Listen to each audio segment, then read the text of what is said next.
परम आंगलिक ग्रंथ श्री द्रव्य संग्रह जी है। इसके रचयिता आचार्य भगवान श्रीमद् नेमिचंद्र सैद्धांतिक देव हैं। इसमें 3 अधिकार हैं। उन 3 अधिकारों में से तीसरे अधिकार का आज समापन है, उपसंहार है। इसमें गाथा नंबर 57। इसके पहले ध्यान का उपसंहार किया था आचार्य देव ने और अंतिम प्रकार का ध्यान बताया था। इसमें क्या कहा था? माँ चिट्ठ, माँ जंपह, माँ चिंतः। तो कुछ भी मत सोचो, मत चेष्टा करो, मत बोलो, जेण होई थिरो, जिससे कि क्या हो जाओ? स्थिर हो जाओ। स्थिर होकर क्या करें? तो उन्होंने फल दिया। अगर ये नहीं देना फल अगली लाइन में दिया हुआ तो लोग सो जाएंगे और बोलेंगे कि हमारा तो ध्यान हो रहा है। उन्होंने कहा अप्पा अप्पम्मी रहो, जहाँ आत्मा आत्मा में रत होता है, इणमेव परम हवे झाणम। यह उत्कृष्ट प्रकार का अंतिम ध्यान है और इसी का नाम शुद्धोपयोग है। जो निर्विकल्प समाधि में श्रेणी में स्थित मुनिराज के होता है वह इस प्रकार की दशा है। तो इस दशा का प्राप्त करने का पुरुषार्थ यह भव्य जीव करे तो किस प्रकार से ध्यान की प्राप्ति होती है, उस बात को कहने के लिए अंतिम 57वीं गाथा है, 57 नंबर। यद्यपि पहले ध्याता पुरुष के लक्षण और ध्यान की सामग्री का अनेक प्रकार से वर्णन किया है, फिर भी चूलिका और अंतिम उपसंहार के रूप से उसका यहाँ पर वर्णन करते हैं।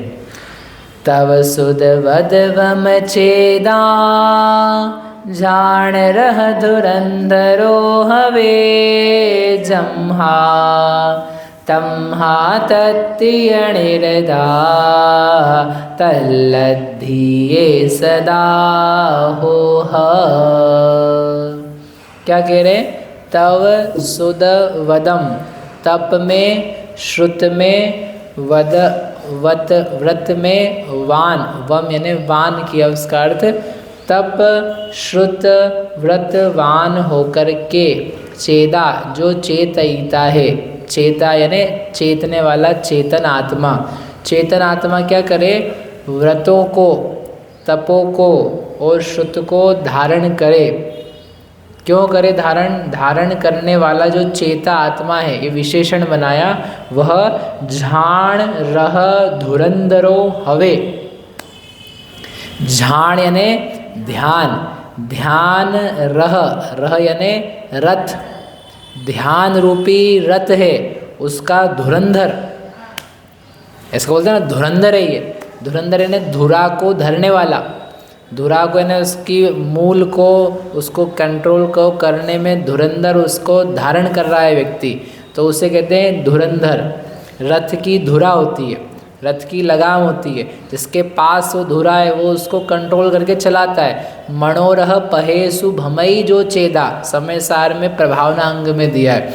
जो विद्या रूपी रथ पे चढ़ कर के मार्ग को चलाता है वह प्रभावना अंग को करने वाला होता है। विद्या रह मारूढ़ो, मनोरह पहेसु भमई जो चेदा, सो जिणाण पहावी, सम्मादिट्ठी मुणे यवो। विद्या रूपी रथ पर आरूढ़ होकर के मनोरह, मनोरथ पथ पर चलाने वाला मार्ग का प्रभावक होता है। तो रह और रह यानी रथ, और रथ की धुरा को जिसने अच्छी तरीके से धारण किया है उसका नाम है धुरंधर। तो ध्यान रूपी रथ का धुरंधर कौन है? चेदा हवे, आत्मा होता है। कौन सा आत्मा होता है? आत्मा तो सभी है, एक इंद्रिय भी आत्मा है, मनुष्य भी आत्मा है, देव भी आत्मा है, सम्यक दृष्टि भी आत्मा है, मिथ्या दृष्टि भी आत्मा है, सभी आत्मा है। कौन सा आत्मा? तो उन्होंने विशेषण डाला और इसमें बहुत ध्यान देने लायक है। क्या दिया उन्होंने? तव सुद वदवम चेदा, जो तप का, श्रुत का, व्रत का धारक है, ऐसा चेता आत्मा है, चेतयिता है, वह ध्यान रूपी रथ का धुरंधर होता है।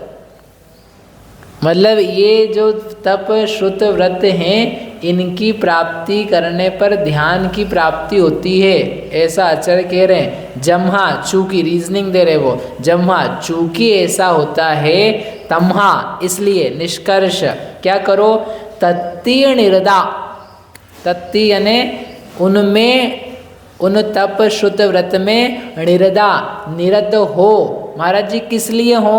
उसी की प्राप्ति के लिए कि नहीं हम तुम्हारा दिमाग भी ठीक कर रहे हैं। तल्लद्धिये, तल्लद्धिये उसकी लब्धि के लिए। किसकी? ध्यान की लब्धि के लिए। ध्यान की लब्धि, ध्यान की प्राप्ति के लिए ध्यान में लीन मत हो। किस में लीन हो?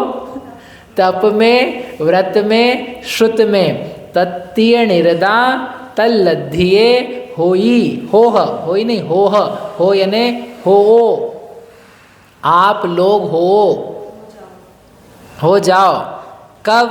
सदा, सदा हमेशा तप व्रत श्रुत में निरत रहो ताकि ध्यान की प्राप्ति होवे।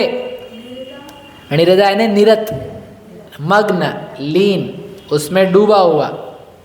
जैसे कि ना मक्खी कीचड़ में निरत है, लगी हुई है, लगी हुई है, रमी हुई है। संसारी जीव विषय कषाय में रमा हुआ है। तो कह रहे उससे क्या प्राप्त होगा? दुर्ध्यान प्राप्त होगा। और आपको क्या प्राप्त करना है? सुध्यान, सम्यक ध्यान प्राप्त करना है। परे मोक्ष हेतु, जो मोक्ष का हेतु है, ऐसा धर्म ध्यान, शुक्ल ध्यान प्राप्त करना है। तो उसके लिए तत्तीय निरदा, उस जगह पे लीन हो जाओ, उस जगह मग्न हो जाओ। इसको लगा दो दरवाजे को, नहीं नहीं इस वाले को, इसको, ताकि लोगों को ऐसा नहीं लगे कि हम दर्शन कैसे करें। दया रखनी चाहिए सब पे। जम्हा, तो समझ में ये गाथा का अर्थ था कि चूंकि व्रत तप श्रुत का धारक आत्मा ध्यान का धुरंधर होता है, ध्यान रूपी रथ का धुरंधर होता है, इसलिए उस ध्यान की प्राप्ति के लिए, उस ध्यान में धुरंधर बनने के लिए, हे जीव तुम सदा व्रत तप श्रुत में निरत रहो। ऐसा आचार्य महाराज का अंतिम उपदेश है। अब इसको अपन समझते हैं कि वो क्या कह रहे हैं कि तपो को प्राप्त करना चाहिए। एक तो रीजनिंग दी है और फिर उपदेश दिया है, दो काम दिए, रीजनिंग दी है और उपदेश दिया है। रीजनिंग क्या दी है कि तप का धारक आत्मा ध्यान को प्राप्त करता है, ध्यान में धुरंधर होता है, ये रीजनिंग है। और उपदेश क्या है? इसलिए तुम करो, क्या करो? तप करो, ये उपदेश है। तुम उसमें लीन हो, ये उपदेश है। और ऊपर जो बोला पहली लाइन में वो रीजनिंग है, तर्क है, हेतु है, उनका अनुभव है। क्या गजब बात है, उनका एक्सपीरियंस बोल रहा है उस बात में कि हमने करके देखा है, हमने संसारी जीवों को देखा है, हमने भगवान का उपदेश सुना है, हमने पूर्वाचार्यों की बात सुनी है, हमने अपने आचार्यों का उपदेश साक्षात सुना है। और हमको ये समझ में आया है, ग्रहण हुआ है कि जो तप श्रुत व्रतवान है उसी को ध्यान की सिद्धि होती है। अब तप क्या होता है? तो अंतरंग बहिरंग 12 प्रकार का तप है। आपने आई होप उत्तम तप वाले दिन पढ़ा होगा, और नहीं पढ़ा होगा तो कोई चिंता की बात नहीं है, अगले साल फिर आएगा। ठीक है, तो आप तब समझ लेना कि वो 12 प्रकार के तप कौन से हो। फिर भी आपको लगे नहीं हमको डिटेल में जानना है, तो सर्वार्थ सिद्धि का 9वां अधिकार आएगा कुछ सालों बाद, तो उसमें आपको जानने को प्राप्त हो जाएगा, है ना। सर्वार्थ सिद्धि चल रही ना शाम को, तो उसमें आएगा 9वें अधिकार। नहीं तो वो तो बता देना पहले, अगले साल से 2-3 साल तक आएंगे, फिर सर्वार्थ सिद्धि में आएंगे। जल्दी नहीं, अपने को जल्दी है क्या कुछ पढ़ने सुनने की? धीरे धीरे मोक्ष पद मिलता, धीरे धीरे। और बाकी सब चीज़ें जल्दी जल्दी चाहिए, मोक्ष पद क्या है? अच्छी बात, इसमें लिखा है भी, आगे शास्त्र में दिया है कि आप टेंशन मत लो, थोड़े थोड़े में मिलेगा, दिया ही इसी गाथा की टीका में दिया। तो तप जो है 12 प्रकार का, क्या गजब है कि उसके लिए भी कह रहे हैं, वो उपवास के लिए भी कह रहे हैं। क्या तकलीफ है जब तप की बात आती है ना, तो आदमी को ये लगता है, जो आध्यात्मिक लोग हैं उनको ये लगता है कि बस एक ही तप है दुनिया में। कौन सा? नहीं नहीं नहीं, आध्यात्मिक लोगों की बातें करें, व्यावहारिक लोगों की बात नहीं करें। आध्यात्मिक लोग जो हैं वो क्या कहते हैं? स्वाध्याय, स्वाध्याय परमम तप, स्वाध्याय से बढ़ के कोई तप ही नहीं। और बाकी सारे तप तो बकवास है, मतलब नहीं भी करो तो उपवास किया, भूखे रह गए, अनशन किया, उसमें क्या खाना कम खा लिया। इससे तो बढ़िया 2 टाइम बढ़िया भोजन करो, दिन भर पानी पियो और फिर शांति से बैठ के क्या करो, स्वाध्याय करो। ये सबसे बढ़िया काम। ऐसा सुना कि नहीं सुना कभी? ऐसा प्रवचन कभी तो जिंदगी में सुना होगा। तो उपवास की पूरी 12 बजा रहे। अरे भाई ऐसा मत करो, आचार्य भगवान कह रहे उपवास तप है और उपवास को धारण करके ध्यान होता है। उपवास को करने पर, अनशन को करने पर अवमोदर्य, वृत्ति परिसंख्यान, रस परित्याग आदि आदि बहिरंग तप है, उनको उन्होंने प्रेम से, आदर से, सम्मान से पुकारा और स्वयं उसके गीत लिखे, उसके अर्घ्य लिखे, उसकी पूजा करी है और स्वयं उन्होंने धारण किया है। अब तुम जो चीज़ धारण की जाती है उसका कचरा कर दो तो बिल्कुल भी श्रेयस्कर नहीं है। आप दूसरे की महिमा करो लेकिन उससे ऊपर पहले जो हैं उनकी महिमा खंडित मत करो। आप ये बोलो उपवास करना बढ़िया है और उपवास करके अब क्या करो, स्वाध्याय करो। उपवास करके अब वैयावृत्ति करो, उपवास करके ध्यान करो। आप ऐसा क्यों बोल रहे हो कि उपवास मत करो? ऐसा उल्टा क्यों बोल रहे हो? ऐसा दिमाग क्यों खराब करे लोगों का? ये ठीक प्रवचन नहीं है। महिमा बनी रहनी चाहिए। जिस बात की महिमा आचार्यों को है, कुंद कुंद आदि देवों को, स्वामियों को है, उस बात की महिमा इन श्रोताओं को, भक्तों को बनी रहनी चाहिए। आप नहीं कर पाओ वो आपका अपना व्यक्तिगत इशू है, वो व्यक्तिगत समस्या है। लेकिन उपवास तो करने लायक है, उपवास तो श्रेष्ठ है। वो शरीर से भेद विज्ञान को दिलाने में सहकारी कारण बनता है। और ये सब लिखा है यहाँ पर, ये देखो इसकी टीका है, टीका में आगे दिया है इन्होंने। ऐसा नहीं कि कोई एक तप की बात कर रहे हैं, वो कह रहे विशेष वर्णन, अनशन, अवमोदर्य, वृत्ति परिसंख्यान, रस परित्याग, विविक्त शय्यासन, काय क्लेश, ये 6 प्रकार के बाह्य तप मिला। और अंतरंग तप होते हैं कौन से? प्रायश्चित, विनय, वैयावृत्य, स्वाध्याय, विसर्ग, ध्यान, ये 6 प्रकार के अंतरंग तप। इन तपों से पुष्ट होता है आत्मा का ध्यान करने का भाव। स्वाध्याय से भी ध्यान की प्राप्ति होती है, विसर्ग भी किया जाता है, प्रायश्चित विनय करोगे तो ध्यान की प्राप्ति होगी। ऐसे तप में जो आत्मा युक्त है, तपवान है, तपस्वी है, उसको ध्यान प्राप्त होना आसान है। क्यों? क्योंकि हम बहिरंग विषयों से छूट गए हैं। आज सुबह आपसे कहा था, आचार्य देव ने जो लिखा, संसार के दुख का मूल क्या है? शरीर। बोला था ना, मूलम संसार दुखस्य देह एव आत्मन धी तथा ततः। आत्मधी जो है वो ये जान करके कि देह ही दुख का मूल है, तो जो बाह्य इंद्रियों में व्यापार है उसको त्यक्त्वा, त्याग करके। तो त्याग करने की विधि क्या है? बहिरंग इंद्रिय विषयों को त्याग करने की विधि क्या है? ये तो अपन ने सुन लिया कि जो अंतरात्मा है वो बहिरंग इंद्रिय व्यापार में से अपने मन को हटा लेता है। तो कैसे हटा लेता है? टीवी देखता रहता है और सोचता है इसमें मेरा मन थोड़ा ना लग रहा है, इसमें मेरा मन थोड़ा लग रहा है, मेरा तो मन है ही नहीं इसमें, मैं तो देखने नहीं चाहता हूँ इसको, मैं तो चाहता ही नहीं हूँ, मैं तो आत्मा चाहता हूँ। हाँ, लेकिन टीवी देख लेते हैं अपन। क्यों? क्योंकि मेरा मन नहीं है इसमें। खाना खा रहा है बढ़िया, सुबह शाम दोपहर रात्रि तो बोल नहीं रहा हूँ मैं, खाना खा रहा, मेरा मन बिल्कुल भी नहीं। खाना खाना तो आत्मा का स्वभाव ही नहीं है। मज़ा थोड़ी ना आ रहा है खाना खा के, भोजन करके आनंद तो आते नहीं, क्योंकि भोजन में रस होता ही नहीं है। हाँ, जो रस आ रहा है वो तो आत्मा के ज्ञान स्वभाव का आ रहा है। लेकिन इसमें नमक कम है भैया, नमक ला के देना। अच्छा, नमक तो ही रस तो आत्मा के आता है, तो नमक क्यों? नहीं, नमक तो वो इंद्रिय की आवश्यकता है, शरीर में कमी हो जाती है ना फिर नमक की, तो हम क्या कर सकते हैं? इसलिए नमक ले आओ। मीठा नहीं बनाया सबने तो मीठा ही मंगाओ। तो ये जो मंगा रहे, खा रहे, कर रहे, ये सब दे रहे हैं, तो आप तो आत्मा का रसा साधन करने वाले थे, तो फिर ये सब चीज़ों में मन नहीं, वो तो सब व्यवहार है। अंतरंग तो हमारा शुद्ध है, आत्मा पवित्र है, इसलिए उपवास व्रत तक की ज़रूरत नहीं। आप बहुत पाप कर रहे हो, ये स्वच्छंदता कहलाती है। कम से कम तुम पहले ही भले थे कि पाप करते समय मानते तो थे कि हम पाप कर रहे हैं। अब तो तुम पाप कर भी रहे हो और मान भी नहीं रहे हो, और ऊपर से ये बोल रहे हो कि हम अच्छे हैं, हम ज्ञान का साथ ले रहे हैं, तुम कहा कुछ भी ध्यान नहीं हो रहा। पहले तुम पात्र थे, अब तो तुम और अपात्र हो गए हो।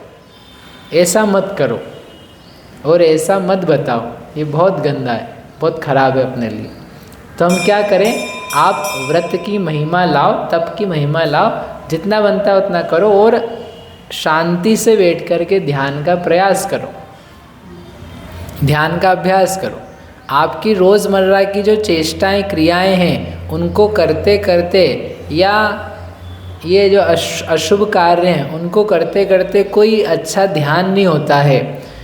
और यहाँ तक कि आपका स्वाध्याय भी है, पूजन है, इनको करते करते भी ध्यान नहीं होता, ऐसा आपको बताया था पहले।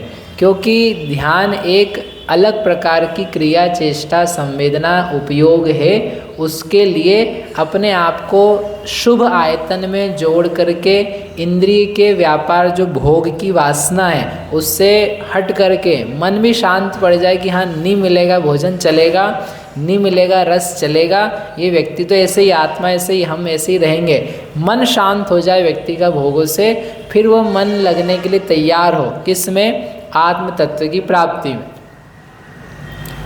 सम्यक ध्यान करने के लिए। उसके बिना ध्यान कैसे हो जाएगा। आपको इच्छा तो वहीं जाई जा रही बार बार, खाने पीने, घूमने फिरने, देखने चखने, सूंघने, मोबाइल देखने, गीत सुनने, नाच देखने, नाच करने, दिमाग बुद्धि तो निरंतर वहीं दौड़ रही है। तो तुम ध्यान करने बैठोगे तो तुम बैठ भी गए हो और स्वाध्याय भी करके आए, लेकिन मन तो यही बस जा करके मुझे क्या करना है, खाना है, पीना है। इसलिए वो बहुत सुंदर दिया जो सुबह अपन ने पढ़ा था, और यहाँ भी कह रहे हैं वही वाली बात कि इंद्रिय के व्यापार को तुम छोड़ो तो सही, इंद्रिय के व्यापार से कुछ विरक्त तो हो। तुम इंद्रिय के व्यापार को, मतलब पांचों इंद्रिय के विषयों को लगातार देने की वासना रखे हुए हो, तो सुगंध कैसे आई, ध्यान की सुगंध कैसे आई। तो हम सब छोड़ दें, बाबा जी बन जाए, बाबा जी बन जाओ तो बहुत अच्छी बात, नहीं बन रहे हो तो आपको इतना तो समझ में आए, कुछ समय के लिए संयम धारण करके ध्यान होगा, कुछ पल के लिए संयम धारण करके ध्यान होगा। अपने को मंदिर में दर्शन भी करना है, बचपन से सिखाया अपने को, दर्शन करना भी संक्षेप में अपना उपयोग कहीं एकाग्र कर रहे हैं अपन, तो उसके लिए अपन प्रवेश करते समय क्या बोलते हैं, निश्चय निश्चय निश्चय, ऐसा बोला 3 बार प्रतिज्ञा करके। यद्यपि अपन तो लोग बोलना भूल गए हैं, बोलते कि नहीं बोलते पता नहीं, अच्छी बात है बोलते। तो क्या होता है निश्चय का अर्थ, नेहा है, मतलब कपड़े बर्तन कान गाल के सब, क्या नहीं, संसार के सारे विकल्पों को हम छोड़ रहे हैं, सांसारिक विकल्पों का त्याग कर रहे हैं। क्योंकि यदि सांसारिक विकल्प यहाँ भी बने रहेंगे तो फिर तुम्हारा दर्शन तक नहीं हो पाएगा। तुमको बच्चे का टिफिन दिखता रहेगा तो तुम दर्शन करोगे, टिफिन बनाओगे, वो करोगे उदक चंदन नैवेद्य, अच्छा चटक, अरे खोपरा पाक तो घर में पड़ा हुआ ही वही, वो भी तो देना है टिफिन में। तुम्हें खोपरा पाक दिखेगा चटक में, वो पीले पीले में कुछ केसर या भात, पता नहीं, देखो याद आ गया कि नहीं उनको ये टिफिन दिख रहा है। पैसा दिखेगा तो मोक्ष फल प्राप्त में, मोक्ष फल नहीं, धन फल प्राप्त है, धन की दुकान, और ये बादाम दे तोलनी है अपने को, बादाम 1 किलो उसको देनी है, आधा किलो उसको तोलनी है, क्यों, तो दिखता वही रहेगा।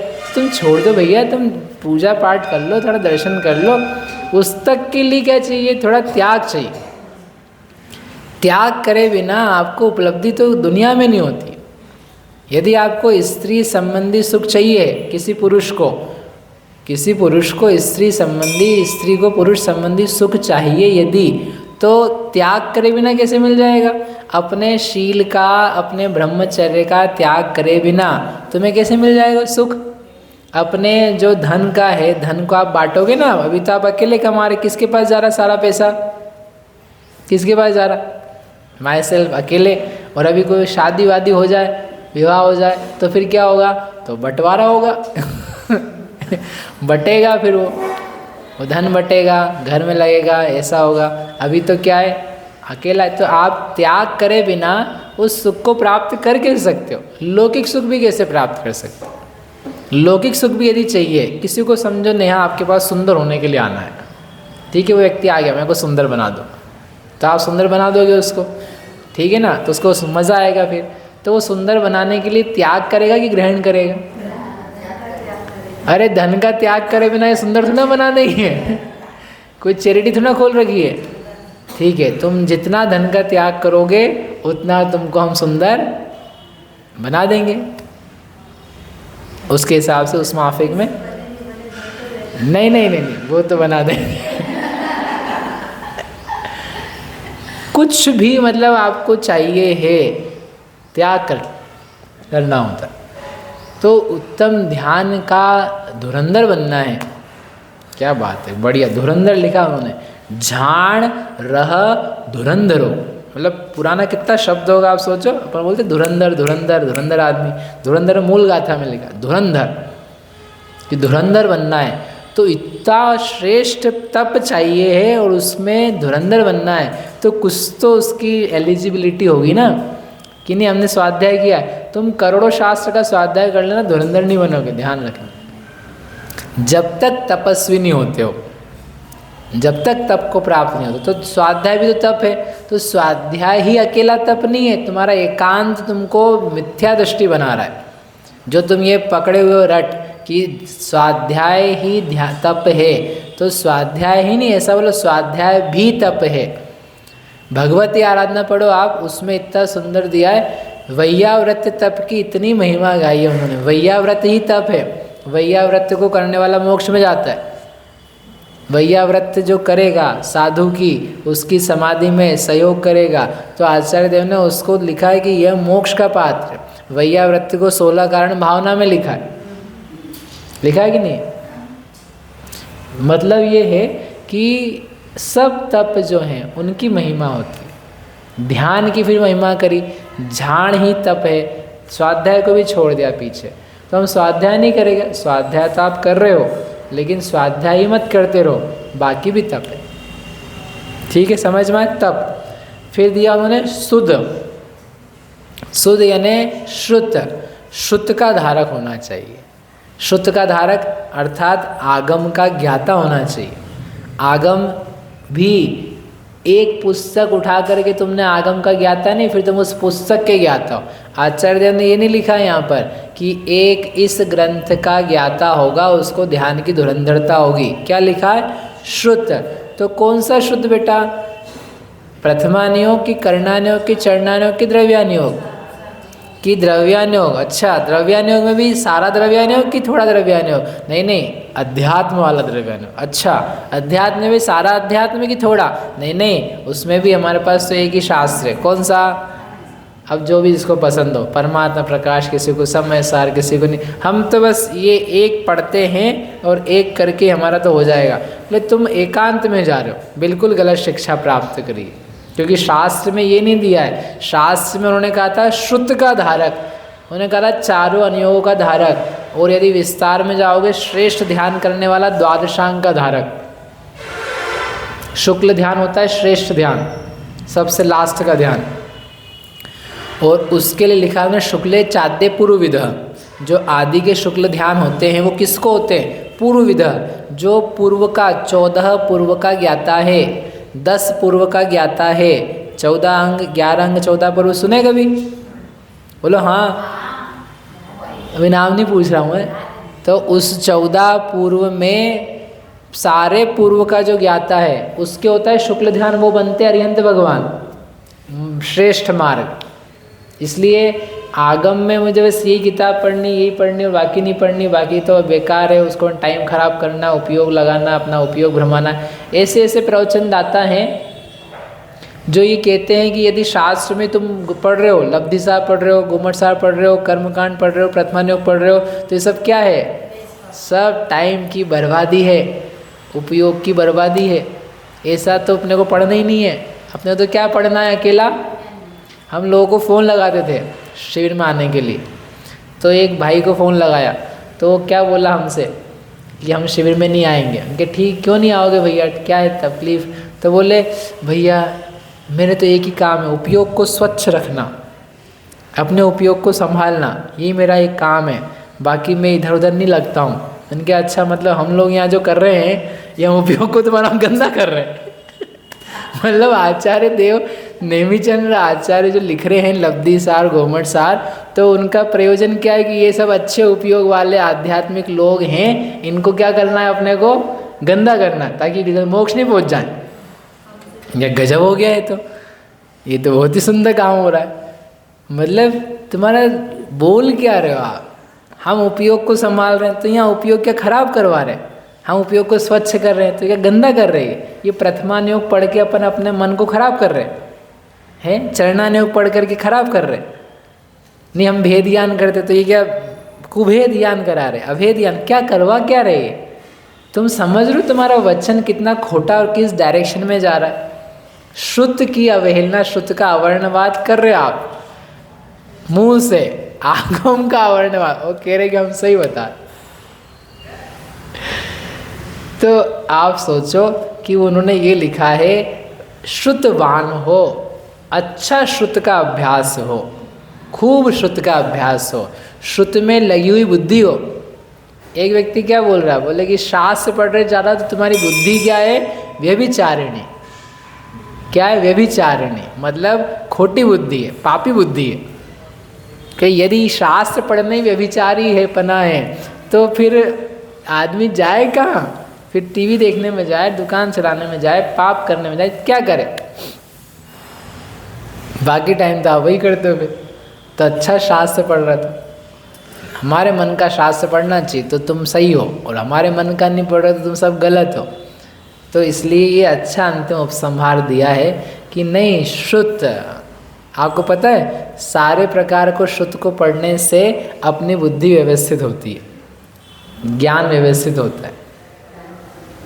आप भोजन करते हो तो भोजन में क्या खाते हो, क्या खाते हो, रोटी सब्जी। अरे कुछ तो बोलो, नहीं तो उपवास हो जाएगा, तो सारा भोजन बेकार हो जाएगा आपका। हाँ बताओ क्या खाते हो भोजन में, रोटी सब्जी, बढ़िया। तो इनको एक लौकी दे देना, और कौन सी सब्जी है, और एक आटा ला के दे देना, और पीसवा के देंगे, मतलब दे देना, खा लेना। तो अरे रोटी सब्जी खाते हैं तो कोई ऐसा नहीं कि बस लौकी कच्ची खा ली, उबालते भी हैं, सिजाते भी हैं। अच्छा सीजी उड़ा देंगे, अब नहीं, उसमें हम मिर्च भी डालते हैं, नमक भी डालते हैं, हल्दी भी डालते हैं, जीरा भी डालते हैं, हींग भी डालते हैं, सुनील भैया वाली है शुद्ध हींग, क्यों, वो भी डालते हैं, और फिर पकाते हैं, मिलाते हैं। तो जब तुमको खाना है रोटी सब्जी है तो खा लो ना ऐसी सब्जी। नहीं भाई, उसमें सब तत्वों की कीमत है, नमक की भी कीमत है, रोटी के सिकने की भी कीमत है, अग्नि की भी कीमत है, बहुत सारी चीज़ों के सम्मेलन पूर्वक। नाम तो आप क्या ले रहे हो, अकेला एक का, रोटी सब्जी खाते हैं हम तो, सादा भोजन उच्च विचार। लेकिन उस सादे में बहुत सारी बातें समाहित है, उस बात को स्वीकार करो। ऐसे आपको ध्यान करना है, मोक्ष में जाना है तो रत्नत्रय, लेकिन उसके अंतर्गत बहुत सारी बातें समाहित है, उसको समाये बिना प्राप्ति नहीं होती। इसलिए क्या होना चाहिए, श्रुतवान, लगातार। क्या भावना दी उन्होंने, अभीक्ष्ण ज्ञानोपयोग। अभीक्ष्ण ज्ञानोपयोग अलग भावना है, शुद्ध भक्ति अलग भावना है, प्रवचन भक्ति अलग भावना, तीन ज्ञान संबंधी भावनाएं दी है। ज्ञानोपयोग, अभीक्ष्ण ज्ञानोपयोग, अभीक्ष्ण समझते लगातार लगा हुआ ज्ञान का उपयोग उत्तम बातों में, श्रेष्ठ बातों में, प्रशस्त बातों में। और अभीक्ष्ण का मतलब आत्मा नहीं कि आत्मा में लगा हुआ, कि आत्मा में ज्ञान उपयोग लगता अभीक्ष्ण रूप से तो अंत मुहूर्त में तो मोक्ष हो जाता। तो यानी आत्मा के सहयोगी सहकारी जो एलिमेंट्स हैं उसमें लगा हुआ जो ज्ञानोपयोग है उसको बोलते हैं अभीक्ष्ण ज्ञानोपयोग। 16 कारण किए ना अभी। फिर एक अलग भावना दी, बहुश्रुत भक्ति। जो श्रुतवान हैं, ज्ञानवान हैं, सारे प्रकार के शास्त्रों के ज्ञाता हैं, उनकी भक्ति करना, उन पुरुषों की, उन व्यक्तियों की, तो वह है बहुश्रुत भक्ति। और क्या दिया, प्रवचन भक्ति।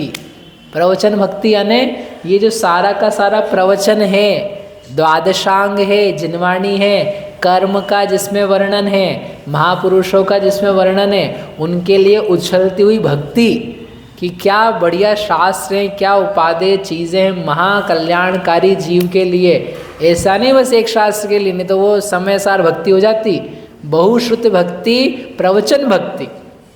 तो द्वादशांग के नाम सुन सुन के तुमको रोम रोम उल्लासित हो जाए कि वाह, आचारांग, उपासकाध्ययनांग, अनुत्तर औपाधिक दशांग, अंतःकृत दशांग, प्रश्न व्याकरण, नाद धर्म कथा, क्या सुंदर क्या सुंदर, क्या बढ़िया।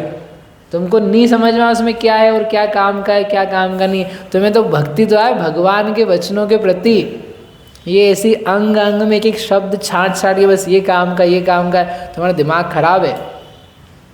तुम तीर्थंकर तो दूर की बात है, तुम सामान्य सम्यक दृष्टि बन जाओ, उसमें ही दुविधा है। अभी तो आगम के प्रति तुम्हारे को उल्लास नहीं है, और उसके निषेध में बुद्धि वर्तने लग जाए तो और ही पाप का बंध है। भक्ति तो साइड में ही रह गई, भक्ति तो कहीं हो ही नहीं रही। ये शास्त्र ना, हमने आपसे अनेक बार कहा, इनको देख देख के तुम खुश हो जाओ तो पुण्य मिलता है। ऐसा नहीं हाथ जोड़ के चलेगा, है ना। आदत है, आदत नहीं, तुम नाम पढ़ के जाओ कम से कम रोज। ये क्या शास्त्र है, महाबंध 1, महाबंध 2, कितनी महाबंध की पुस्तकें ऐसी, 7 पुस्तकें, धवला का 1 भाग, वेदना खंड, वर्गणा खंड, गोमठ सार, जीव कांड, कर्म कांड, लब्धि सार, छपना सार, उसके अलावा तिलोय पंडिती, नियम सार, प्रवचन सार, समय सार, पंचास्यिका संग्रह, इष्टोपदेश, समाधि तंत्र, छेडाला, रत्नकरण श्रावकाचार, मूलाचार, अनगार धर्मामृत, सागार धर्मामृत। बताओ 50 शास्त्र के नाम बोल के दिखाओ। लो 24 तीर्थंकर याद करें अपन ने बचपन में, 20 तीर्थंकर के नाम याद करें तो कितने हो गए? 44 हो गए ना। तो तुम 44 शास्त्र के नाम भी तो बताओ। देव हैं, शास्त्र हैं, गुरु हैं, गुरुओं के नाम बताओ। पूर्वाचार्य, 50 पूर्वाचार्यों के नाम बताओ। कौन कौन से आचार्य भगवान होता है? शास्त्र का नाम याद करो और शास्त्र के रचयिता का नाम याद करो तो पूर्वाचार्य मालूम पड़ेंगे। अकलंक देव, विद्यानंदाचार्य, पूज्यपाद स्वामी, समंत भद्राचार्य, उमा स्वामी, भूतबली, पुष्पदंत, धरसेन आचार्य, हाँ, अरहद बली, इंद्रनंदी, कनकनंदी, वीरनंदी, नेमिचंद्राचार्य। क्या क्या इतिहास है। तो कम से कम नाम ही याद कर लो तो आपको लगेगा कि हाँ, इनका हमें अवहेलना नहीं करनी है, हमको तो इनके प्रति भक्ति लानी, इनका उपकार है। अपने उपकारियों को तुम कैसे भूल सकते हो? तो उसको बोलते हैं श्रुत का धारक। तो ये अभी आप सुन रहे हो ना, थोड़ा भाव ठंडे पड़ रहे कि नहीं? तो वो भाव बनता है कि अरे ये जो कह रहे हैं इनके प्रति, इसको सुन करके वही करने लायक, तो हम करें। तो उनकी भक्ति से ध्यान में मन लगता है, ध्यान के प्रति जीव तत्पर होता है कि ये जो कह रहे हैं हम सुने तो सही, हम माने तो सही, हम ग्रहण तो करें। नहीं हो रहा ग्रहण, पढ़ ही ले, वासना करें, इसकी वासना करके धारण करके फिर उसका ध्यान बनता है। और अभी नहीं बन रहा हो किसी को तो चिंता नहीं करे, आप श्रुत की भक्ति करो, आप भगवान की भक्ति करो, आप तपस्वियों की भक्ति करो, तो उसकी भक्ति से कर्म ढीले पड़ते हैं, जीव के आगे के रास्ते प्रकट होते हैं, खुलते हैं। समझ रहे आप बात को? हर व्यक्ति को एक ही भाव में सब प्राप्त नहीं हो जाता है, तो नहीं होता है, यहाँ भक्ति करके जाता है, यहाँ प्रशस्त परिणाम करता है, यहाँ व्रती होता है, तपस्वी होता है, तो आप देखो कालांतर में प्राप्त होता है। हरिवंश पुराण पढ़ो आप, श्री कृष्ण की रानियाँ हैं 8 पट्ट रानियाँ, बाकी तो हजारों की संख्या। पट्ट रानी 8 ने दीक्षा ले ली, दीक्षा लेकर के आर्य का व्रत धारण किया। अब वो आर्यिका बन गई तो उन्होंने पूछा कि हमारी वर्तमान में आर्यिका व्रत परिणाम है, हमने पूर्व भाव में क्या किया? तो भगवान ने सभी 8 रानियों की कथा सुनाई। 8 की 8 जो जीव थी पूर्व भाव में आर्यिकाएँ थी, देवियाँ थी उसके जस्ट पहले, उसके पहले वो आर्यिका बनी थी पहले भी, और उसके पहले कुछ सामान्य जीवन था। ऐसा करके उनमें 4-5 भाव है। सबके जीवन में आर्यिका व्रत था। आर्यिका होने के बावजूद भी क्या बनी? वो देवी बनी। इन्हें सम्यक तो नहीं प्राप्त किया लेकिन देवी बनी। देवी बनने के बाद में लेकिन क्या बनी? वो फिर से स्त्रियाँ बनी, फिर भी सम्यक तो नहीं प्राप्त किया क्योंकि स्त्री पर्याय में पैदा नहीं होते। अब स्त्री पर्याय में है लेकिन अभी कहाँ पर है? वो नेमिनाथ भगवान के समव शरण, वहाँ पर आर्यिका बनी हुई है। अब यहाँ पे आरिका बन करके इनको सम्यक्त हुआ। भगवान ने कहा, उन्होंने भविष्य भी दिखाया, भविष्य में आप क्या होगे, आप इस व्रत का पालन करके सम्यक्ति हुए हो, अब सम्यक्ति होकर के पुरुष पर्याय देव बनोगे, देव बन करके इसने भव में आके मुक्ति होगी। मतलब ये है कि एक ही भव में व्रत धारण करके मुक्ति या सम्यक्त तो नहीं हो गया उनको। उन्होंने व्रत लिया, फिर व्रत से अभी सम्यक्त तो नहीं हुआ, लेकिन स्वर्ग में गए, स्वर्ग में आकर के फिर से मनुष्य बने, अभी भी नहीं हुआ, लेकिन योग्य स्थान में रहे। क्यों रहे? भक्ति के कारण से। हर व्यक्ति नहीं होता ऐसा, ऐसा नहीं कि हमने जैसे ही जीवन बिताया, जीवन बिता करके अपन मर के स्वर्ग में गए और कहाँ पैदा हो गए, नेमिनाथ भगवान जैसे तीर्थंकर के परिवार में, ऐसे उसको नहीं मिल रहा अवसर। वो प्रशस्त स्थान, वो वातावरण, वो किसको मिलता है? जो इस प्रकार से लगा हुआ रहता है। आदिनाथ भगवान की कथा सुना, महाबल राजा, उसको उसके मंत्री ने समझाया, उसने आखिरी में व्रत भी लिया। व्रत मतलब महाव्रत नहीं, ऐसे ही अणुव्रत जैसे लिया, ध्यान किया, तपस्या करी, कोई सम्यक्त नहीं हुआ, स्वर्ग में गए। स्वर्ग में से आया, वहाँ भी कोई सम्यक्त नहीं किया, फिर मनुष्य हुआ, कोई सम्यक्त नहीं। आदिनाथ भगवान के 10 भव की कथा के अंतर्गत है, बहुत अनंत भव नहीं, लेकिन जिन धर्मों में परायण रहा, श्रुति की भक्ति, मुनिराजों की भक्ति, तप की भक्ति, आराधना, तप वगैरह वो करके फिर कभी किसी भव में, चौथे पांचवें भव में उसको आत्मा आराधना ध्यान की प्राप्ति हुई। मेरा कहने का इन सब बातों से जो लिखा हुआ तात्पर्य ये है कि आप जो मार्ग है उस मार्ग पे चलते रहो तो प्राप्ति होती है। फिर भी आप बोलो नहीं उसको नहीं, शास्त्र में लिखा इससे नहीं होती, तो वो तो उनकी योग्यताएं थी, किसी को नहीं भी होती है, लेकिन जिसको हुई है वो कैसे हुई है? इसी मार्ग पे चल कर। आप बोलो मैं तो आज ही पूरा निपटा दूंगा सम्यक, तो ना माँ रुज्झा, माँ मुज्झा, माँ तुज्झा और माँ चिट्ठा, माँ जंप, मैं आज ही कर लूँगा। तो तुम भैया खा पी के तो बैठे हो, अभी डकारें आएगी, वो डकार में फिर हाँ अच्छा पोहा बचा हुआ थोड़ा और तो तुम तो वहीं जाओगे मन में। अभी तुम्हारा मच्छर काटेगा, एक मच्छर काटने में तो पूरे हिल रहे हो बार बार। ये क्या तुम्हारा ध्यान नहीं, अभी हम ध्यान ही कर रहे हैं, वो ध्यान थोड़ा ऐसा अपने आप हो रहा होता तुम बेकार की बात कर रहे हो। अभी गर्मी लग, अरे भैया बहन जी एक काम करो, पंखा चला देना। नहीं आपको चलाना नहीं है, गर्मी लग रही है हमको, थोड़ा ध्यान कर ले। तुम्हारे सामान्य ध्यान नहीं हो रहे, तुम क्यों मूर्ख बना रहे हो अपने आप को? क्यों मूर्ख बना रहे हो? थोड़ा सा सहन करने की अभ्यास करो। थोड़े समय भी 2 घंटे ध्यान किया, फिर भूख लगने लगी, फिर सारा ध्यान का कचरा हो गया, तो फिर हम खाना नहीं खाएं। नहीं खाओ, लेकिन तुम नाटक नहीं करो, आप संतोष भी लाओ। दुकान में, शरीर में, घर परिवार में तुम्हारा उपयोग दौड़ रहा है, मोह है, उसको स्वीकार करो और उसमें अपने आप को सीमित करो। उस व्यक्ति को जिसने निग्रह किया है, फिर ध्यान होता है बढ़िया। वो श्रेष्ठ अंतिम ध्यान उनके होता है, मुनिराज के। तुम मुनि नहीं हो, तुम्हारे उत्कृष्ट ध्यान नहीं होगा, तो फिर हमारा ध्यान नहीं होगा। नहीं, ध्यान तो होगा, लेकिन उत्कृष्ट तो उनके ही होगा। व्रत किसके होते हैं? मुनिराज के होते हैं। तपस्वी कौन होता है? मुनिराज होते हैं। श्रुत के पूर्ण धारक, द्वादशांग के पाठी कौन होते हैं? मुनिराज होते हैं। श्रुत केवल अपन थोड़ी ना होते हैं गृहस्थ, वो तो मुनिराज होते हैं। तो फिर झाण धुरंधर हो, ध्यान के धुरंधर मुनिराज होते हैं। अपन लोग धुरंधर नहीं हो सकते। अपन लोग 2 घंटे बोल करके ध्यान कराएं, 3 घंटे बैठे रहें, 10 दिन बैठे रहें, फिर वो सोचे अपन अरे ये तो ध्यान धुरंधर है। ना ना ना ना ना ना, अपन धुरंधर नहीं, अपन तो अभ्यासी हैं। अपन अभ्यास करते, अपन ने कुछ दिन का व्रत लिया, अपन ने अभ्यास किया। क्या करते हैं अपन? अभ्यास। धुरंधर कौन है? कोई लोग 51 माला फेरते रोज, गृहस्थ लोग 51 माला। एक महिला मिली 51, फिर अगले दिन मिली बोले 61। नहीं क्यों?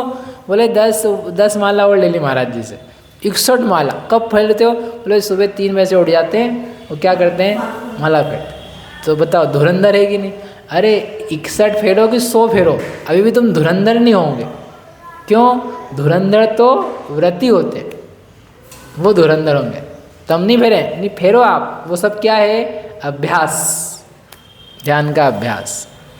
तो ऐसे जो ध्यान में धुरंधर होना चाहता है, उसको व्रत, तप और श्रुत, इसका धारक होना चाहिए। कौन कौन सी चीज़ है? व्रत, तप, श्रुत। अपन क्या बोलते हैं मुनिराज के लिए? विषयाशा वशातीतो निरारंभो परिग्रह ज्ञान ध्यान तपो रक्तः। आता ना, ज्ञान ध्यान तपो रक्तः। ज्ञान में, ध्यान में और तप में जो रक्त है, लीन है, मग्न है, तो ज्ञान हो गया श्रुत, और तप तो है ही। और तप और श्रुत मुनिराज के लिए कह रहे तो व्रत तो उन्होंने धारण ही किए। ऐसे व्यक्ति को क्या होता है? ध्यान में रक्तता होती। जम्हा, चूंकि ऐसा होता है, तमहा इसलिए।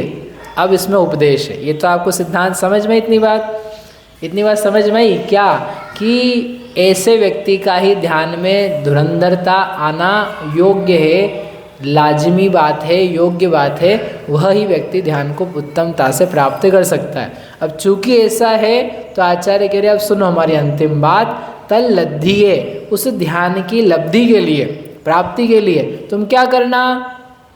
ध्यान की प्राप्ति के लिए ध्यान करना, ध्यान की प्राप्ति के लिए ध्यान करना, पैसे की प्राप्ति के लिए क्या करना? अगर पैसे की प्राप्ति करनी है, धन की प्राप्ति करनी है, तो क्या करना? धन प्राप्त करना। अरे धन की तो प्राप्ति हमारा उद्देश्य है, उसके लिए क्या किया जाए? उसका साधन क्या है? मेहनत करना, दुकान खोलना, नौकरी करना, कुछ आर्ट का काम करना। वो क्या होगा? उससे तुम्हें धन की प्राप्ति होगी। तो धन की प्राप्ति के लिए जैसे तत्संबंधी कार्य किए जाते हैं, वैसे ध्यान रूपी धन की प्राप्ति के लिए क्या किया जाए? व्रत किया जाए, तप किया जाए, श्रुत का अवलंबन लिया जाए। तो क्या होगा? इसलिए उन्होंने बोला तत्तीय निरदा, करना नहीं अकेला, तप नहीं करना, तप निरदा, तप में लीन होना, मग्न होना, प्रसन्नता से करना। उपवास करो तो ऐसा नहीं करना आज तो उपवास करना पड़ेगा पंचमी का, सप्तमी का, ऐसे नहीं। वाह, आज साल का वही अवसर आया है जब हम सप्तमी का क्या करते हैं? उपवास करते हैं। एक दिन में, एक साल में एक ही तो दिन आता है, एक ही दिन तो आता है। अच्छे से करेंगे, तब करके क्या करेंगे? हम ध्यान के लिए अभ्यास करेंगे, हम स्वाध्याय करेंगे, हम विषय कषाय का त्याग करेंगे, टीवी मोबाइल का त्याग करेंगे, अपने आप को तैयार करेंगे कि हम कैसे शरीर से भिन्न आत्मा को ध्यान सकते हैं, जान सकते हैं, पा सकते हैं, भेद ज्ञान कर सकते हैं। वाह, साधन है। अणुव्रत लिए जाते हैं। किस बात के लिए अणुव्रत लिए जाते हैं? ध्यान की प्राप्ति के लिए अणुव्रत लिया, अपने आप को मर्यादित किया। अब तुम्हारे विकल्प ऐसे कैसे नहीं फैलते जाएंगे। अणुव्रत लेने पर क्या किया? परिग्रह का परिमाण किया, स्वदार संतोष व्रत लिया, तो अपना जो चित्त था व्याकुल, इधर उधर भटकता, वो क्या हो गया? मर्यादित। जैसे पंछी है, एग्जाम्पल दिया शास्त्र में, पंछी है तो उस पंछी वो उड़ता है, उड़ करके जाता है, तो उड़ के कहाँ तक पहुँच जाएगा? कहीं भी चला जाएगा आकाश में, उसको क्या है। लेकिन उसके पैर जो है उससे अपन ने एक धागा बांधा, और धागा बांध करके उसको छोड़ा हुआ है। ऐसा भी लोग करते हैं। तो वो पंख में दिक्कत नहीं, पंख तो फैला सकता है उड़ सकता है, तो वो उड़े। कितना उड़ेगा? क्या सब जगह उड़ करके स्वतंत्र होकर के किसी भी जगह स्वच्छंदता से उड़ सकता है? नहीं, उड़ तो सकता है, लेकिन उसके उड़ने की एक मर्यादा है। ऐसे ही व्रत लिया, तो व्रत लेने पर क्या हुआ? भले अणुव्रत हो या महाव्रत हो, उसके पैरों में, इच्छाओं में अपन ने क्या बांध दिया? धागा बांध दिया। धागा बांध दिया तो वह उड़ेगा, अभी भी विषय कषाय में जाएगा। तो कितना जाएगा? जितना धागा है, उसके बाहर कैसे जाएगा? तो जो अपन ने बाउंड्री बांधी, तरस हिंसा को त्याग, तरस हिंसा की बाउंड्री बन गई। अब मन जाएगा भी तो कहाँ जाएगा? स्थावर तक ही रहेगा। तरस हिंसा में कैसे चला जाएगा? स्त्री में जाएगा तो स्व स्त्री में जाएगा, पर स्त्री में कैसे चला जाएगा? परिग्रह में भी जाएगा तो परिमाण लिया उसमें जाएगा, दूसरे में कैसे चला जाएगा? तो वो तो बांध दिया धागा, और वो धागा जैसे जैसे और कम हो तो वो और कम कम होकर के एक ही जगह स्थिर हो सकता है। तो व्रत लेने पर उसका मन की स्थिरता के अवसर है, चंचलता का त्याग हो गया, कमी आ गई, इसमें हीनता आ गई, तो वो अच्छी तरीके से ध्यान करने के लिए बैठ सकता। अभी भी अभ्यास ही करना पड़ेगा, ऐसा नहीं बस व्रत लिया बैठ गया हो गया हमारा ध्यान। इसने तो अवसर दिया है आपको, हमने कॉपी किताब पेन पेंसिल अच्छा टीचर वगैरह सब दे दिया, अब तो हम पास हो ही जाएंगे। अरे ये तो अवसर दिया है, अभी भी पढ़ाई तो करनी होगी, याद तो करना ही होगा। समझ में आया? तो तत्तीय निर्दा, व्रत में निरत हो और श्रुत में निरत हो, पढ़ो शास्त्र समस्त प्रकार के, और तप अंतरंग बहिरंग उनमें निर्दा करो अच्छे से अनशन, अवमोदर्य, वृत्ति परिसंख्यान, रसों का त्याग, काय क्लेश, एकांत में शय्यासन, ऐसे ऐसे तप दिए उनको करो, निरत हो उसमें। किसके लिए? तल्लब्धि है, पर्पस भी दे दिया, क्लियर कर दिया माइंड सेट कि क्यों करना है इनको। इनको किसी और चीज़ की प्राप्ति के लिए नहीं, मात्र ध्यान की प्राप्ति लब्धि के लिए सदा होह, सदा सदा के लिए ऐसा इनको करो। इस प्रकार से आचार्य देव ने यहाँ पर ध्यान की प्राप्ति का उपाय बताया है, और ध्यान की प्राप्ति के लिए हम क्या करें उसका उपदेश भी दिया है। समझ में आ गया? इसका मतलब हमको क्या करना है क्या करना है? अब इसकी टीका है, अब आप करना जो आपको करना है। इसकी टीका है ना, उसमें बहुत सारे सुंदर विषय लिए हुए हैं कि व्रतों का त्याग तो किया जाता है, शास्त्र में लिखा है व्रतों का तो त्याग किया जाता है, और आप कह रहे हो व्रतों का ग्रहण करना है।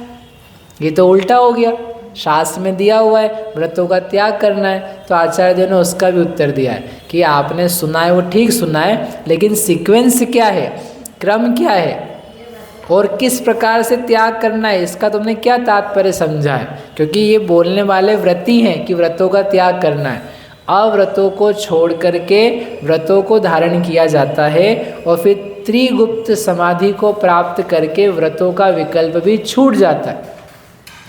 तो वो छूटता है और अव्रत छोड़े जाते हैं। पाप छूटता है कि छोड़ा जाता है? पाप को आगम में छोड़ने के लिए कहा है कि बोला है कि नहीं छूट जाएगा, छोड़ने के लिए बोला।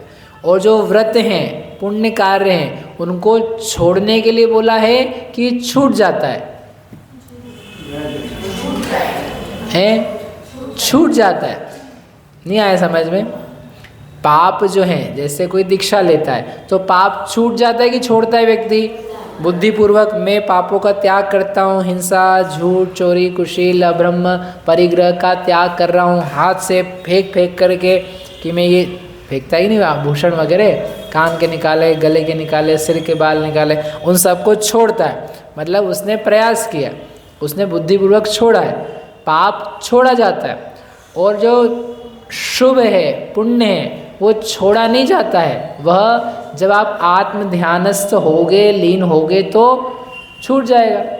व्रतों को ऐसे छोड़ोगे, आज मैं हिंसा महाव्रत को छोड़ रहा हूँ, मैं सत्य महाव्रत को छोड़ रहा हूँ, अब परिग्रह महाव्रत को छोड़ रहा हूँ महाराज, तो फिर क्या करोगे आप? मैं आत्मा में ध्यान करूँगा, तो करो ना फिर। और जब तक नहीं होगा ध्यान तो आप क्या करोगे? तो अपरिग्रह में ही रहोगे ना। तो व्रतों को छोड़ा नहीं जाता है, व्रत छूट जाते हैं। तो हमने ये बताना था कि शुभ अशुभ से भी आगे आत्म ध्यान की अवस्था है, आत्म प्राप्ति की स्थिति है। तुम्हारा ध्यान जाए उधर, इसलिए कहा था व्रतों को भी छोड़ा जाएगा। लेकिन तुम ऐसे सोचो कि जैसे पाप छोड़ा है वैसे हम व्रत छोड़ें, ऐसा नहीं छोड़ना होता है। इसलिए ऐसा बोलना, पाप छोड़ा जाता है, पुण्य छूटता है। पुण्य, व्रत, शुभ कार्य आदि छूटते हैं। आप ध्यान करोगे, अब आपको भाषा समिति, ऐष्णा समिति कुछ नहीं करनी है, वो तो सब अपने आप समाहित हो गई, मग्न हो गई। ख्याल में ही बात। एक तो ये प्रश्न था। फिर एक सुंदर और उसने प्रश्न किया शिष्य ने कि इस पंचम काल में ध्यान नहीं होता है। पंचम काल है, इस काल में क्या ध्यान होता है क्या? हमने सुना है पंचम काल में ध्यान होता ही नहीं है। उत्तम सहनन नहीं है ना। उत्तम सहनन यानी क्या होता है? बोलो कुमारी सुहानी, उत्तम सहनन समझते हो? उत्तम सहनन, सहनन समझते हो? सहनन यानी क्या होता है? वो तो सहनशीलता होती है सहन करना यानी सहनशीलता होती है। सहनन समझते हो? नहीं समझते। कृतिका जी? हाँ नहीं नहीं, वो तो आपका राग द्वेष बना हुआ है। मच्छर ने काटा, मन चला गया, पंखा नहीं है तो गर्मी लग रही है, हवा चल रही है तो ठंड लग रही है, वो तो आपका शरीर का राग प्रेम जो है वो वाली बात है। सहनन मतलब क्या होता है पता है? मतलब उस चीज़ को अपने आप में महसूस नहीं होना कि ये चीज़ अपने। गजब, बहुत बढ़िया, आप सब लोग जोरदार हो। अब मैं बताता हूँ आपको सहनन क्या होता है, आपको पता ही होगा। सहनन यानी होता है हड्डियाँ शरीर की किस प्रकार की बनी हुई हैं, उसको बोलते हैं सहनन। अभी कर्मकांड पढ़ाया था हमने 2020 में दिसंबर में, आप लोग आए नहीं थे। 6 प्रकार के सहनन होते हैं, उसमें वज्र ऋषभ नाराज सहनन, वज्र नाराज सहनन, नाराज अर्धनाराज, कीलक, असंप्राप्ता, सपाटिका, 6 प्रकार के सहनन है।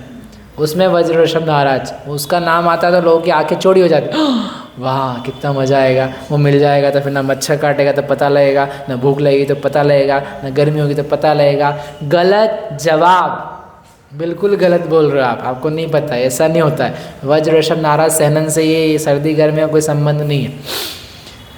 सहनन यानी शरीर की हड्डियों की रचना, हड्डियों का जोड़ किस टाइप का है, शरीर कितना मजबूत है भीतर से, बाहर से नहीं। ये चमड़ा फमड़ा तो अभी भी कटने लायक है, अभी भी कोई काटेगा तो कट जाएगा। तो उपसर्ग होते कि नहीं वज्र ऋषभ वालों के, तो उनके हाथ पैर कटते कि नहीं? अरे हाथ को काटते कि नहीं, खून बहता है कि नहीं, सियाली ने खाया तो सब निकला कि नहीं निकला, तो सब था। तो वो सब तो होता है, दर्द वगैरह भी होता है, सर्दी गर्मी भी लगती है। सुकुमाल थे, उनका शरीर सुकुमाल था, जबकि उनके वज्र ऋषभ नाराज सहनन था। तो शरीर का इतनी सुकुमालता थी कि कहीं पैर कांटा हो और चुभ जाए, खून निकल पड़े, इतना सुकुमाल। तो शरीर भीतर से हड्डियाँ कैसी होती है उसको बोलते हैं सहनन।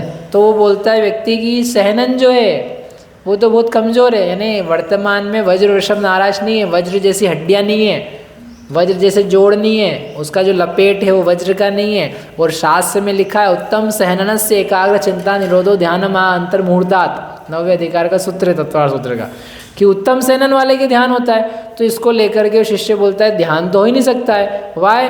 बिकॉज सहनन नहीं है। तो उसका भी उत्तर दिया है गलत जवाब। क्यों गलत जवाब? भाई शुक्ल ध्यान नहीं होता है, ये बोला हमने। इस काल में यहाँ जीवों को कौन सा ध्यान नहीं होता है?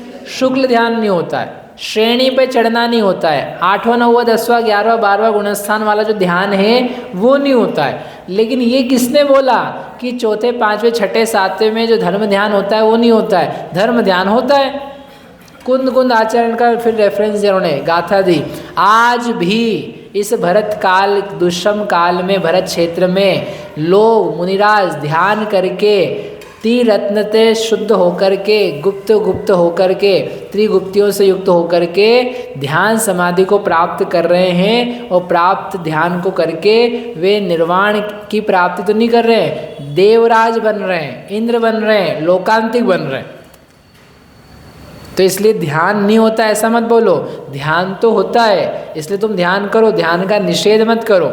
ऐसे लोग हैं जो बोलने वाले ध्यान तुमको कैसे हो जाएगा, तुमको तो कुछ आता ही नहीं है। अरे हमारे बच्चे को ध्यान करने के लिए बोला बचपन से, 8 साल का हो जाए तब से माला फेरो, माला क्या बनेगा? ध्यान बनेगा। ध्यान करो। कायोत्सर्ग करते कि नहीं करते? कौन करता है कायोत्सर्ग?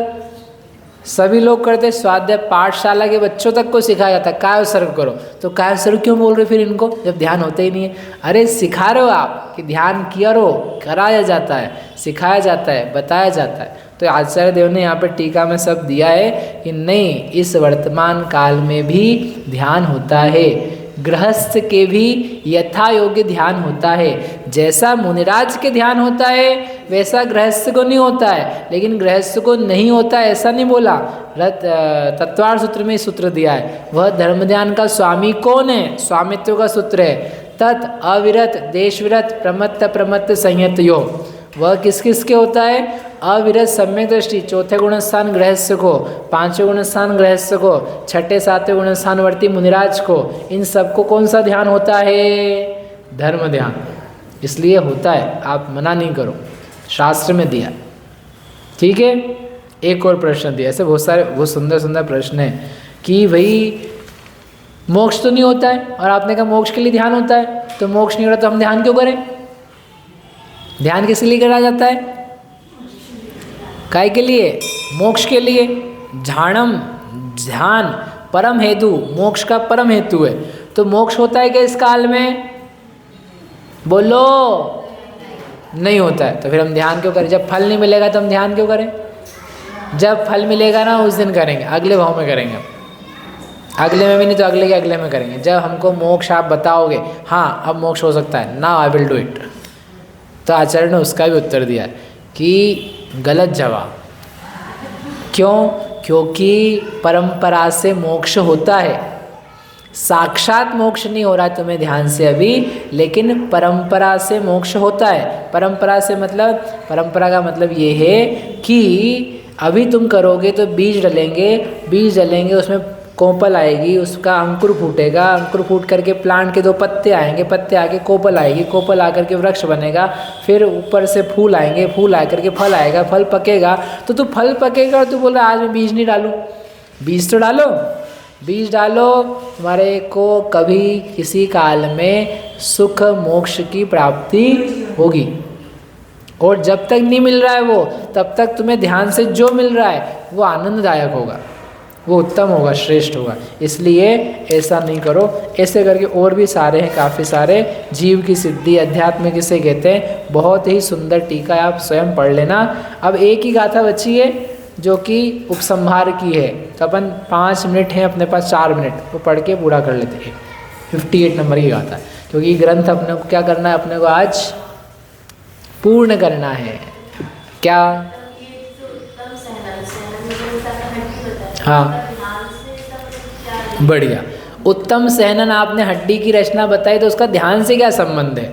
ध्यान से ये संबंध है कि जो वस्तु उत्तम होती है उसको धारण करने के लिए पात्र उत्तम चाहिए। ये आपस का संबंध है। जैसे वो उदाहरण देते हैं कि शेरनी का दूध है, हमने नहीं निकाला है हो शेरनी का दूध निकाले और दूध निकाल करके पीतल के या स्टील के पात्र में निकाले, तो बोलते हैं वो पात्र फट जाएगा। उस पात्र में नहीं आएगा, वो काय में आएगा? स्वर्ण पात्र चाहिए। काम शेरनी का दूध निकालने के लिए आदमी भी वो ग्वाला नहीं ले चाहिए, उसको निकालने वाला भी मजबूत आदमी चाहिए, और जिसमें निकाल रहे हो वो भी मजबूत पात्र, मजबूत यानी भिन्न प्रकार का पात्र चाहिए। तो दूध है, उसमें क्या उसके स्वर्ण पात्र से कि नहीं, अच्छी वस्तु अच्छे पात्र में आती है। मोक्ष मिलता है तो मोक्ष आत्मा की पर्याय है, तो जब आत्मा की पर्याय आत्मा के ध्यान से मिलती है तो नार की ध्यान कर ले, उसको मिल जाए। तिर्यंश ध्यान कर ले, उसको समोषण में वो भी जाता है, वो भी दीक्षा नग्न दिगंबर होकर वो भी कर ले, उसको मिल जाए। कि देखो भाई, जो चीज़ जिस पर्याय में होती है उसमें मिलेगी। मनुष्य शरीर की क्या जरूरत है? उत्तम सहनन बाद में बात करते हैं। मनुष्य शरीर की क्यों जरूरत है? कि नहीं, उस उत्तम श्रेष्ठ आत्म ध्यान आत्मलीनता को प्राप्त करने की जो लायकात है, योग्यता है, वो मनुष्य पर्याय में है। सिमिलरली जो श्रेष्ठ शुक्ल ध्यान है, जो आत्मलीनता है, वो होनी आत्मा में है, लेकिन उसकी प्राप्ति तब होती है जब व्यक्ति में हड्डियों की रचना बहिरंग में उत्तम पात्र रूप से वज्र ऋषभ नाराज सहनन रूप हो तो हो पाती। उसका संबंध है ऐसा। उसको बैठना है, स्थिर होना है, अचलता प्राप्त करनी है, तो वो अचलता रूप जो उत्तम दशा है, वो उस शरीर की जो दशा है वो उत्तम सहनन वाले की होती है, इसलिए उसके साथ में ध्यान बनता है, ऐसा बताया। ठीक है,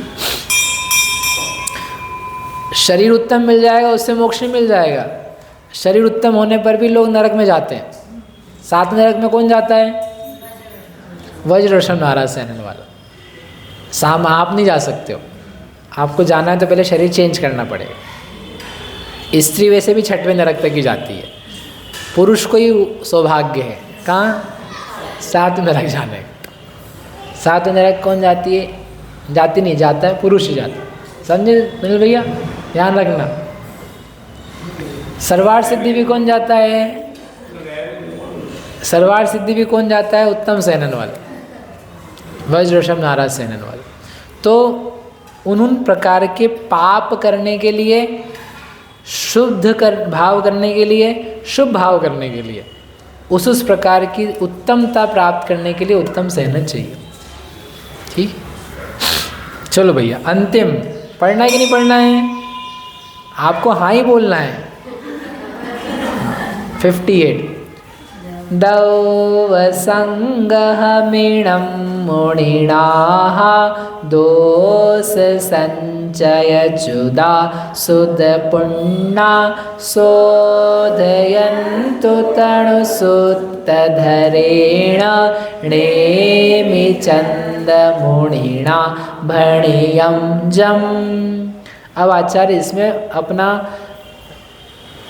जो नाम है वो प्रकट कर रहे हैं और प्रार्थना कर रहे हैं, अपनी लघुता बता रहे हैं, अपने ज्ञान में कितनी हीनता है उसको मानो प्रकट ही कर रहे हैं कि वास्तव में हम मानते हैं कि हमारा ज्ञान कितना अल्प है। वो कह रहे हैं इणम दौव संगहम, यह द्रव्य संग्रह, उन्होंने खुद ने ही नाम दिया शास्त्र का। इणम, इणम यानी यह, दौव संगहम द्रव्य का संग्रह, तो शास्त्र कौन सा है? ये द्रव्य संग्रह। इस द्रव्य संग्रह को शोधयन्तु, दूसरी लाइन में लिखा है शोधयन्तु, शोध कर लें, शोध कर लें यानी शुद्ध कर लें, यानी इसमें कोई भूल चूक गलती कमी बेशी हो तो उसको शोधयन्तु, वे शुद्ध कर लें। कौन शुद्ध कर लें? तो आदमी खड़ा हो जाए बुद्धिमान, हाँ मेरे को बोला मैं तो ठीक कर दूंगा इसको।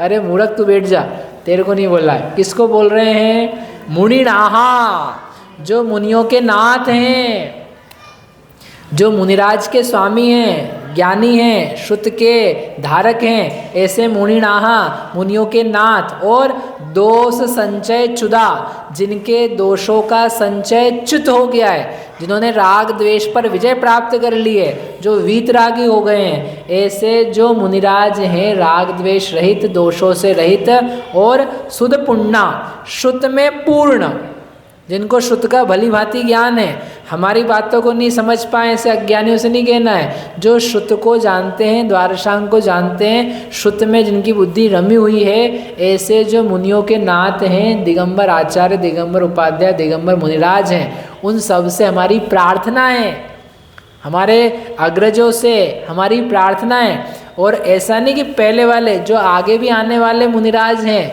जो ज्ञानी होंगे, तपस्वी होंगे, वीतरागी होंगे, उन सब से हमारी प्रार्थना है क्या? शोधयन्तु, शुद्ध कर लें। किसको शुद्ध कर लें?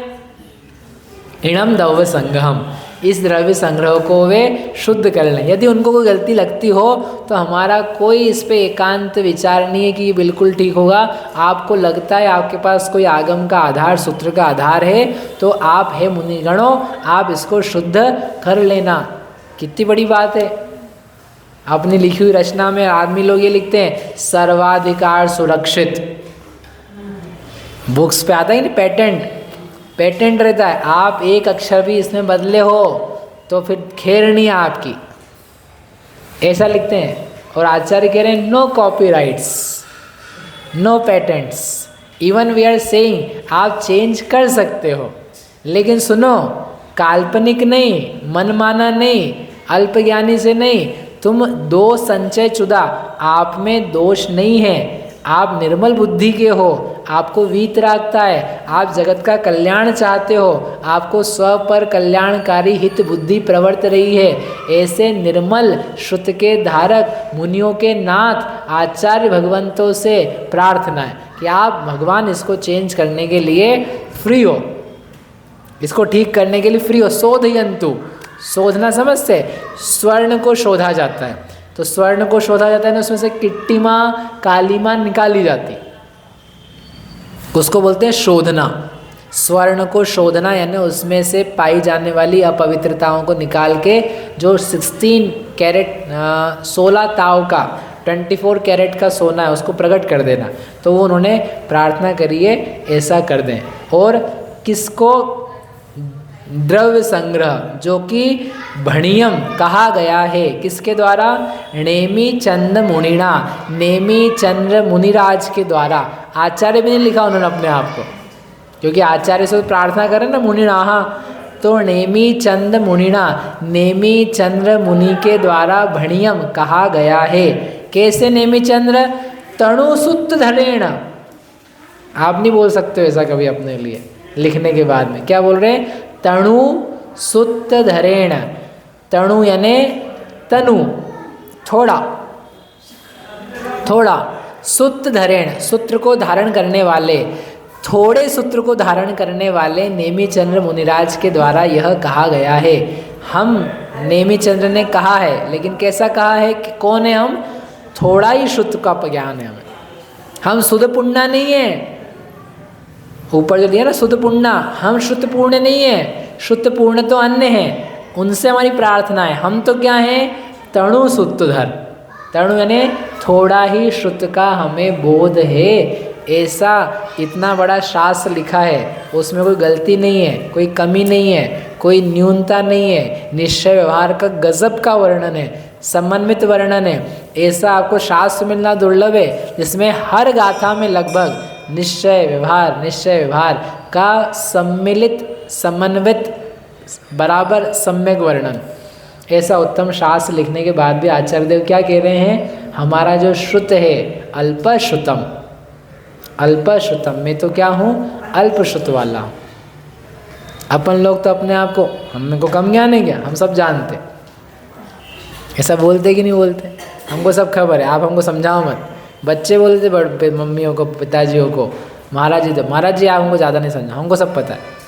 हमको क्या खाना है, क्या पीना है, क्या करना है, क्या दुकानदारी चल, हमको सब पता है, आपकी ज़रूरत नहीं हमको। मतलब तुमको इतना अभिमान है कि आपके मुंह में से घड़ी घड़ी हमको आता है, हमको आता है, हमको आता है, हमको आता है, ये निकलता है। और ये आचार्य हैं जो लिखने के बाद कह रहे हैं नहीं हमको नहीं आता, हमको ज़्यादा ज्ञान नहीं। ज़्यादा ज्ञान वाले आप ठीक कर लेना, आपको ज़्यादा ज्ञान है, ठीक है, आप ठीक कर लेना। ऐसे ज्ञानी, विनयी, तपस्वी, बहुश्रुत के धारक, सिद्धांत के, आगम के, अध्यात्म के, न्याय, व्याकरण, छंद शास्त्र के जो ज्ञाता नेमिचंद्र मुनिराज हैं, उनके द्वारा ये द्रव्य संग्रह कहा गया।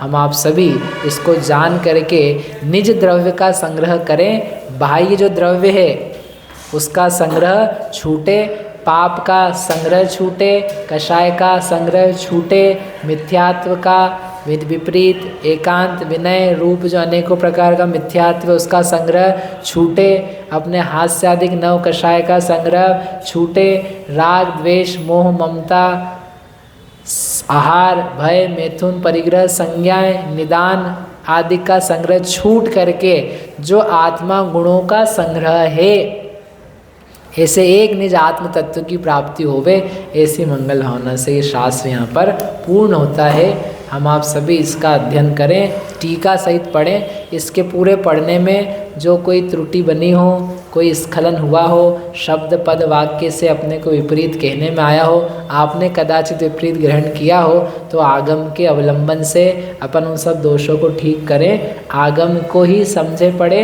हमारा कहा हुआ सत्य नहीं है, जो यहाँ लिखा हुआ है वही सत्य है, आपको उसको समझने की आवश्यकता है। कभी ये मत बोलना आप कि हमको भैया ने पढ़ाया है तो इसलिए सही है। यदि वो यहाँ दिया हुआ है तो सही है, और नहीं तो भैया तो गए अलग, क्या वो क्या बता सकते। इसको बोलते ना लोग की भाषा में, ये बात गई चूल्हे में, तो अपन तो चूल्हे में ही है, अपनी कोई कीमत नहीं है। कीमत यदि अपनी कुछ होती भी है, वो किस कारण से होती है? शास्त्र के कारण से। यदि शास्त्र का कहा बताते हो तो उतनी कीमत है, नहीं बताते हो तो कोई कीमत नहीं है। आप बेकार की बातें कर रहे हो, मजाक मस्ती, टाइम पास, हमको नहीं सुननी है आपकी, कोई इज्जत भी नहीं है। इज्जत भी यदि कुछ है किसी व्यक्ति की तो किस कारण से? इनके कारण से। आप लोग यदि हमारा सम्मान करते हो तो साधना बहन जी किस बात से करते हो? अरे भैया आप इतने गोरे लगते हो ना, क्या बताएं। अरे क्या पागलपन है, ऐसा आज तक नहीं बोला मैं किसी ने। नहीं, आपको ज्ञान है तो ज्ञान है, कौन सा ज्ञान? शास्त्र का ज्ञान है। ऐसा तो बहुत सारे ज्ञान है, बहुत तेरे ज्ञान वाले घूम रहे, MBBS, CS, हमने नहीं पढ़ी उतनी किताबें, उससे मतलब नहीं है। जिनवाणी का ज्ञान, तो अपनी भी जो इज्जत है वो किस बात की है? ये जिनवाणी। इसलिए जिनवाणी को अपने को ध्यान में रख करके अपने सारे दोषों को दूर करना है। अभी अपना शास्त्र पूरा हो गया ना, तो हमारी ये भावना थी, आज पूजा हम कर रहे थे कि अपन क्या करें? द्रव्य संग्रह विधान करें। अगले हफ्ते वो छोटा है, 56-58 गाथा है, तो वो रिवाइज हो जाएगा, पढ़ना हो जाएगा, अर्थ आ जाएगा। 2-1 घंटे लगेंगे मेरे ख्याल से, बहुत ज़्यादा अच्छे नहीं लगेंगे। 2-2.5 घंटे में लगभग शास्त्र का विधान हो जाएगा, पूजा भी हो जाएगी, आराधना हो जाएगी। तो यदि आप लोगों का मानस हो तो मेरे को बता देना, तो अपन अगले हफ्ते विधान करेंगे, ठीक है? यहीं तक करते। निज निधि निज में बताई, यह अनंत उपकार है, इसके लिए जिन वाणी माको वंदना शब्द पाए।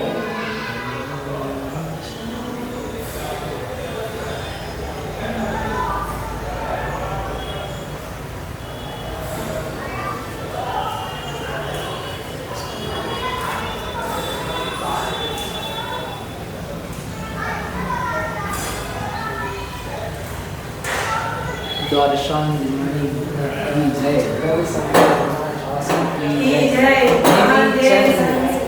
नेमिचंद्र आचार्य भगवान की जय।